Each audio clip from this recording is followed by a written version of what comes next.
Fala pessoal, tudo bem? Meu nome é Túlio. No vídeo de hoje a gente vai conversar um pouquinho sobre o Betal, o Fundo Agro de Logística da BTG. Quero comentar aqui com vocês da possibilidade do fundo desenvolver ativos.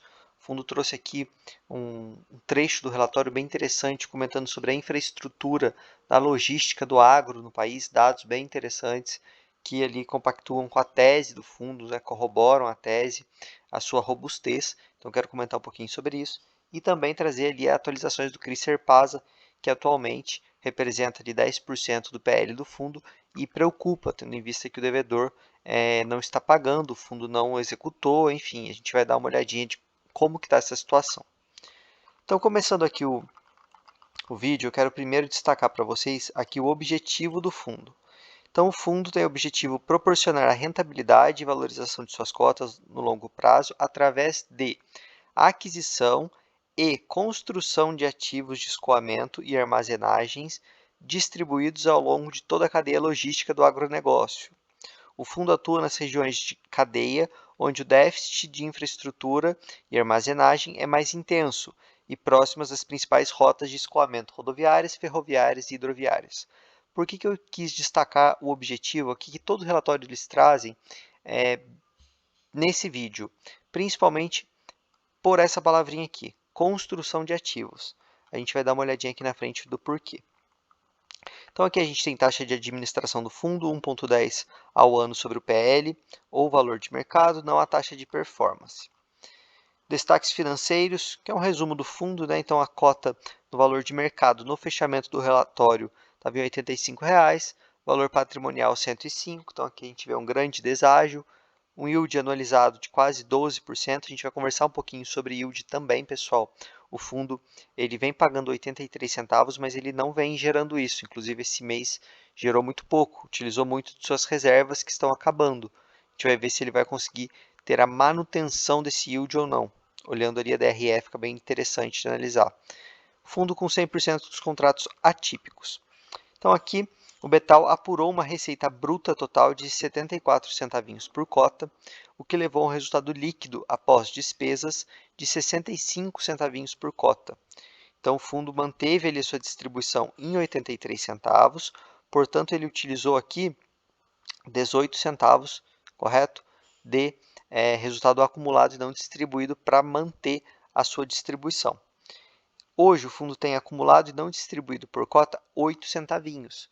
Então, se o fundo no mês que vem gerar os mesmos 65 centavos, o fundo vai conseguir distribuir no máximo, ali, se ele utilizar toda a sua reserva, 73 centavos. Então, vai ter uma queda aí relevante nos dividendos. Entretanto, a gente vai analisar a DRE, a gente vai ver ali movimentos que o fundo pode fazer para conseguir a manutenção desses 83 centavinhos por cota. Seguindo aqui o relatório. Então, durante o mês, a gestão executou novas correções em alguns de seus contratos atípicos de locação, como parte natural da dinâmica de ajuste do aluguel, considerando o IPCA acumulado no período. Como resultado, 27% da receita sofreu reajuste em março e, como efeito, produziram um crescimento de 3% na receita imobiliária, ou seja, 2 centavinhos por cota. Então, aqui interessante, né? É algo que eu sempre comento nos relatórios com vocês.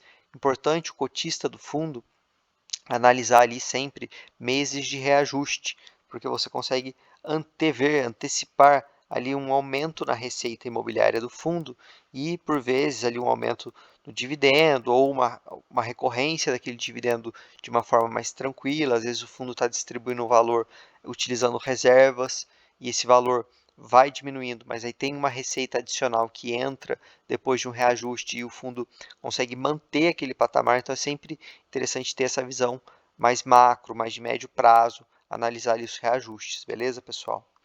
Bom, aqui é o trecho que eu comentei com vocês sobre o fundo e na sequência ele vai comentar sobre aquela questão da infraestrutura no país, está bem interessante.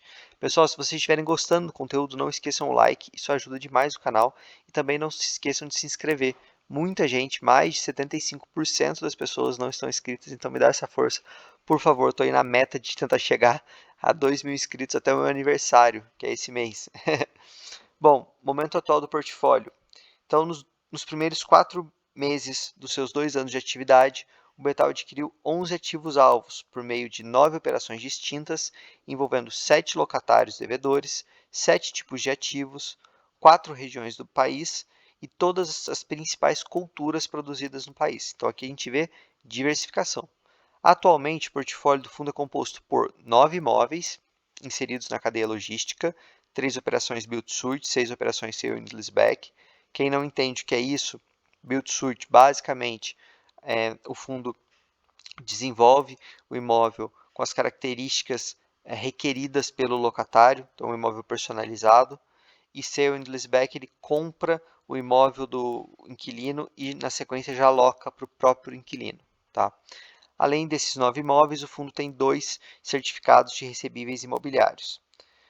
Bom, em março passou a vigorar o reajuste junto à Confrio. A companhia buscou junto ao Betal um novo investimento de 4 milhões para a expansão da área frigorificada do ativo, visando o aumento da capacidade de refrigeração e melhorias elétricas, o que permite que a companhia pratique um maior giro de estoque. Pessoal, muito legal essa informação aqui, por quê? Expansão. Expansão sempre melhora o quê? Cap rate, ou seja, o fundo vai conseguir lucrar mais com aquele inquilino naquele imóvel. É algo que eu comento aqui que está entre ali as pérolas escondidas dentro dos fundos imobiliários. Quando você tem um portfólio de ativos, principalmente renda urbana, logística, que tem essa possibilidade de expansão, isso tem um valor muito bom que muitos cotistas, muitos investidores não se atentam. Então, olha aqui, traduzindo em números isso que eu estou falando. Foram adicionados novos equipamentos de frio em cada câmara, com consequente aumento da capacidade da cabine elétrica. Em contrapartida, o cap rate da operação subiu para 10,5, mais 0,4, e a extensão do contrato da locação em um ano. Ou seja, o fundo conseguiu aumentar aqui 0,4 percentuais, né, ali no cap rate e mais um ano de contrato, adicionando equipamentos de frio em cada câmara. Ou seja, o gasto não foi tão alto e você consegue uma melhora muito boa no cap rate, no contrato. Então, essa é uma das pérolas que a gente tem que se atentar quando analisa um fundo. Isso eu estou falando de maneira geral, tá? Não só aqui no Betal. Bom, questão de infraestrutura no país. Então, eles trazem aqui alguns dados muito interessantes, falando do Brasil, sobre o desafio significativo que o Brasil tem em relação à infraestrutura. Ele traz alguns dados. Então, a Associação Brasileira da Indústria de Máquinas e Equipamentos aponta um déficit de armazenagem de grãos de 115 milhões de toneladas para este ano. Ele faz aqui uma rápida evolução histórica, né, acompanhando desde 2000. Então, a situação de armazenagem de grãos no Brasil tem se tornado cada vez mais desafiadora. Desde o ano de 2000, havia ali capacidade suficiente para armazenar todas as safras. Porém, de 2000 até agora, esse momento, a gente teve um aumento impressionante ali na produção de grãos, mais de 82% desde 2010. E a capacidade de armazenamento nesse período cresceu apenas 38%. Então, pela primeira vez, a estrutura de armazenagem do país pode não ser suficiente para guardar nem mesmo a safra de verão. Então, aqui a gente está vendo uma clara necessidade de construção de novos ativos para fazer essa escoagem, para poder ter essa logística favorável. E por que é tão importante? A escassez de espaços para armazenagem impacta negativamente toda a cadeia produtiva do setor, gerando um encarecimento nos custos. Além disso, a ineficiência operacional cresce com o aumento de filas para descarregamento de cargas, o que pode levar à queda da qualidade do produto. Então, para contornar essa situação, produtores são forçados a buscar alternativas, como silo bag, armazenamento ao ar livre ou locais de armazenagem mais distantes. Tudo isso aqui gera custos, né, pessoal? Perdas. Então, essas operações diminuem a margem de lucro do produtor. É importante, portanto, encontrar soluções eficientes para garantir a segurança e a qualidade dos produtos, a fim de manter a rentabilidade da cadeia produtiva. Legal, então a gente está vendo aqui uma necessidade forte de mais infraestrutura. Eu já vou comentar o que eu acho disso, do porquê que o gestor está colocando esse ponto nesse relatório. Visão estratégica da gestão. Então, a gestão acredita que o fundo está bem posicionado no cenário atual, com importantes diferenciais competitivos, contratos atípicos, corrigidos pelo IPCA, vencimentos alongados, um prazo médio de mais de 9 anos, sem alavancagem financeira, o que garante maior segurança para os investidores, uma vez que o fundo não está exposto a riscos financeiros decorrentes de variações nas taxas de juros ou descasamento de indexador, prazo e fluxos financeiros. Tais fatores preparam o fundo para um novo ciclo de investimentos no médio prazo, via captação de recursos quando houver melhora mais significativa no cenário macroeconômico.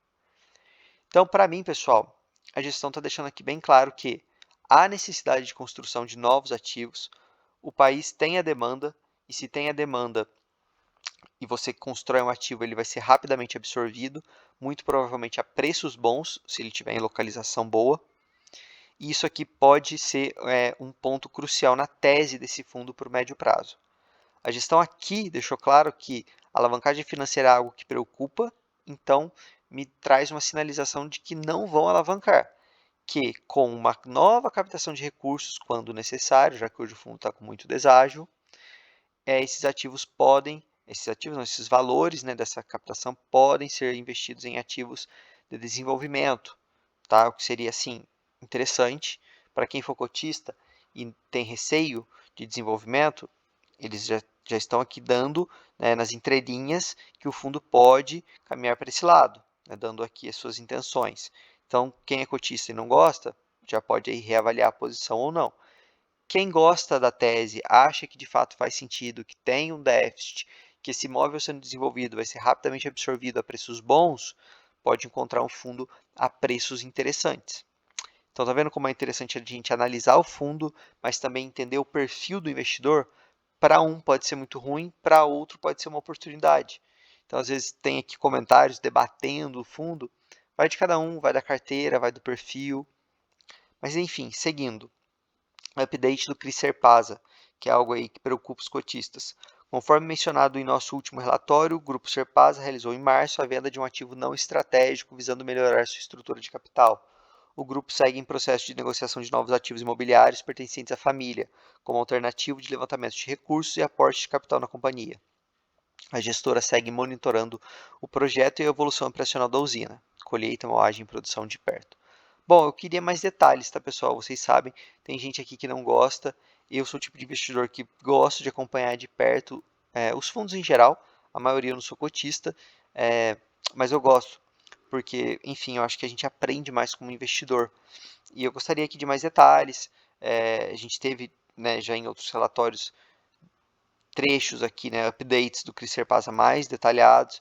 Então, gostaria de saber, né, contratar uma empresa para lhe fazer uma reestruturação da dívida, como que está essa dívida, como que está o pagamento, qual que é a previsão, se tem um cronograma, se vão no extremo ali executar garantias, enfim, queria mais detalhes. Seguindo, o vídeo já está ficando muito longo, a gente consegue olhar aqui na DRE, que é um ponto importante. A gente tem então uma receita imobiliária crescente, tá? A gente consegue ver aqui até pelos reajustes. Receita de CRI também crescente, o que me faz imaginar que aqui tem um pagamento nem que parcial do CRI Serpasa, tá?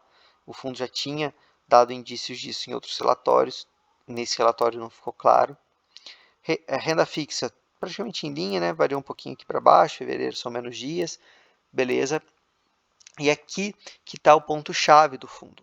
Esse fundo, a gente sabe que ele faz giros, né, esses dois CRIs que ele tem, fazendo ali a compra e venda no mercado secundário. Ele consegue destravar ali uma inflação acroada, enfim. Em fevereiro, ele fez esse movimento de uma forma bem robusta, né? Gerou aqui 99 centavinhos por cota. Então, só naquele mês, ele conseguiu 16 centavos por cota para suas reservas, tendo em vista que ele distribuiu 83. Só que nesse mês de março ele não fez nenhum giro. Então, como a gente viu no começo do vídeo, hoje o fundo só tem 8 centavinhos por cota acumulado.